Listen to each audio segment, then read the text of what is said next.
And the humanitarian operations, as we call it, of the three armed forces successfully completed what was a 30-year-long war. This enemy, as we all know, was one of the world's most ruthless organizations in terms of predator.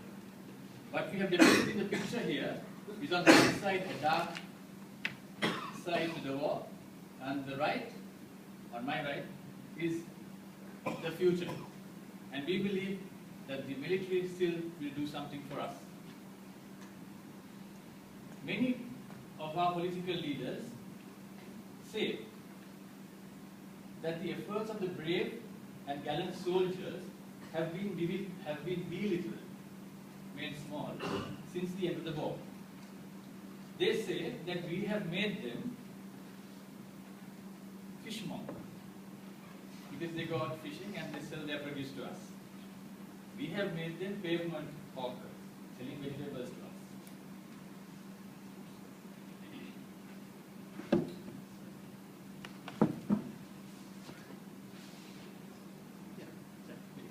Sorry about that. And the next thing is we have created mason basses, masons. They are building buildings for us. Coolies, cheap laborers who can do odd jobs for us. They even argue that we are not being grateful to this group of people whom we call the military by appointing them into positions of high authority in civil institutions. They say that these institutions are being militarized, and that the military appointees in these positions are actually preventing other professionals in those institutions from gaining the positions that they ought to get. Dear Professor Lianake, ladies and gentlemen, my colleagues and I in our group believe that the war is still on. It is not over. It is just a different war, a different enemy, and the enemy's name is economic war. Problems of our economy. During the war that was 30 years long, that Sri Lanka fought, many battles were won and lost. The armed forces showed resilience in the face of much adversity. The powers of the world, military know-how, people who knew what war was about, said we couldn't win this. But our armed forces proved otherwise. They showed us different. They did a lot in unfamiliar areas of war and combat, and in harsh conditions. And as we know, the last 3 years of the war, from the beginning of Maadi Laru, much was done to achieve that end. And we know what we were up against. We have all heard about it, we have read about it. The enemy was a determined and innovative one. They were sophisticated and complex, and they had organized a three-pronged attack against the Sri Lankan armed forces. They even had their own navy and air force. The enemy was among the first to introduce suicide bombers. Such was their ruthless commitment to the cause. And we know as management students that in order to achieve objectives successfully, 4 main functions have to be done well. The functions of planning, organizing, directing or leading, and controlling.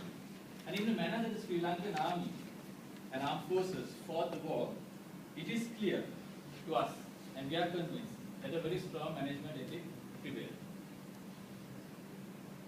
This was a key factor that contributed to the successful conclusion of the war.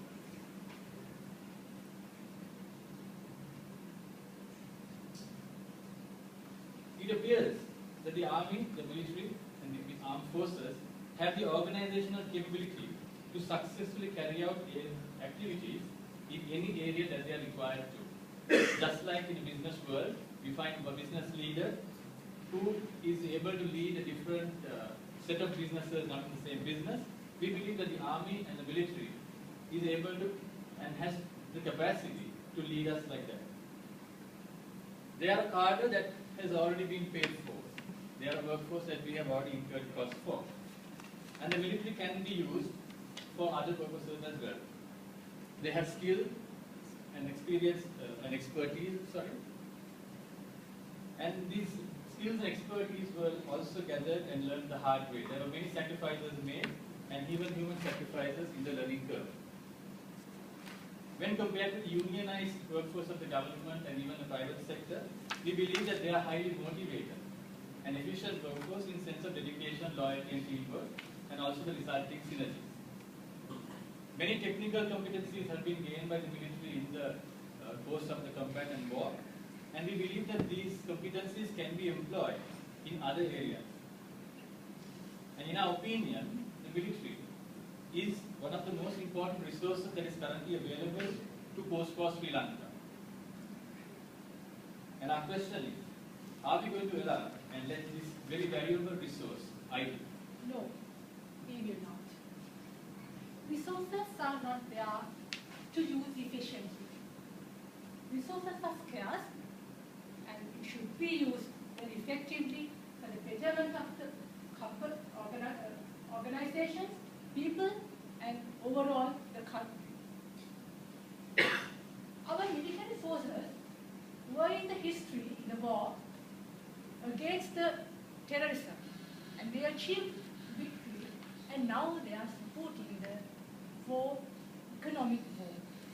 They are supporting the government, the country, the public to face this problem.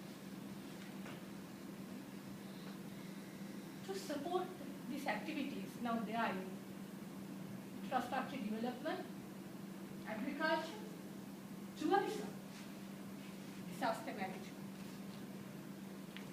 Let's take a few examples to elaborate on further. Infrastructure development. During the war period,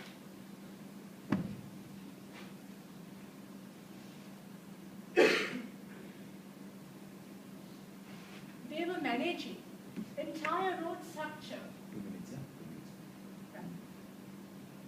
and building bridges for the development of the nation. Apart from the infrastructure, now they are supporting the government's objective of developing tourism to make the Sri Lanka a tourist destination in future. Nawala Wetland Park, Divanna Walkway, classic examples here. It's not only for the development of the tourism, but also to improve the healthiness and well-being of the urban population. Their involvement in agriculture helps underprivileged people to earn their day-to-day food requirements at cheaper rates, and their involvement in disaster management, a great achievement made by our military forces to resettle nearly 300,000 internally displaced people within 3 years. Our forces are valuable. They are capable. They have lots of expertise and resources and management skills to develop Sri Lanka. My colleagues, in conclusion, my colleagues and I are trying to emphasize this resource should be utilized for the betterment of the country's development.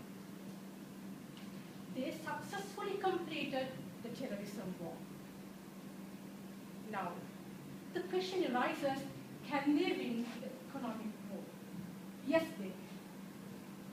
Because they are effective, they are efficient, they are resourceful, and they are a motivated team who can make impossible possible. It's not secret that our military forces successfully concluded a very difficult war.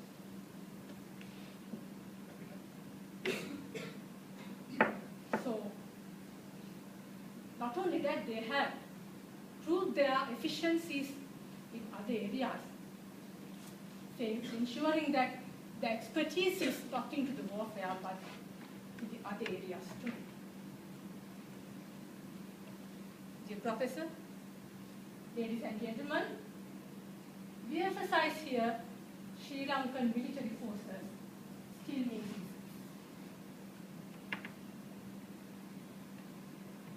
history, one great warrior nation. The army is the true nobility of the country. And that is Napoleon Bonaparte. He mentioned that this particular statement and our wonderful and strong army forces proved it in our history, and we believe they will continue to